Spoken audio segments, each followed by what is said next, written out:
নমস্কাৰ, ব'লক আজি চাহ একাপ খাই আহোঁ ছিনিয়ৰ দাদা এজনৰ ৰুমত। চাহৰ লগত খাবলৈ নাৰিকল আৰু তিলৰ লাডু লৈ লৈছোঁ। ৰাতিপুৱাৰ পৰা একো খোৱাই নাই নহয়, তাকে ভাবিলোঁ ঘি অলপমানেই খাই দিওঁ।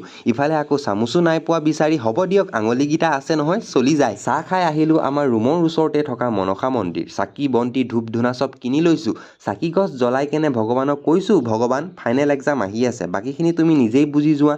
মানিছোঁ যে মই খালী পেটে তোমাক এইষাৰ কথা কোৱা নাই, তথাপিও কিন্তু তোমাৰ কাৰণে মোৰ মনত ভক্তি বহুত আছে। এনেকেই দিনটো গ'ল। গধূলি প্ৰায় 5টামান বজাত KHBR মানে খবৰ পালোঁ যে কাইলৈ বোলে আমাৰ ক্ৰিকেট খেলা আছে বি ফাৰ্ম ফাৰ্ষ্ট চেম আৰু বি ফাৰ্ম 8th চেমৰ মাজত।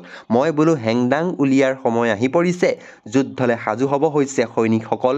পিছদিনা ইণ্ডিয়ান জাৰ্চি লগাই লৈছোঁ, কৰব লৰব জিতব, কলেজ আহি পাই গ'লোঁ। এই যে বেটিং কৰি আছে ল'ৰাটো সেইটো ময়েই, আপোনালোকে চিনি নাপাব পাৰে বাট ময়েই। আৰু আমাৰ টীমে মানে এনেকুৱা ধুনীয়া খেলিছে যে 6 অভাৰত 110 টাৰ্গেট দিয়াৰ পিছতো আমি হাৰি গৈছোঁ। মাৰচনি।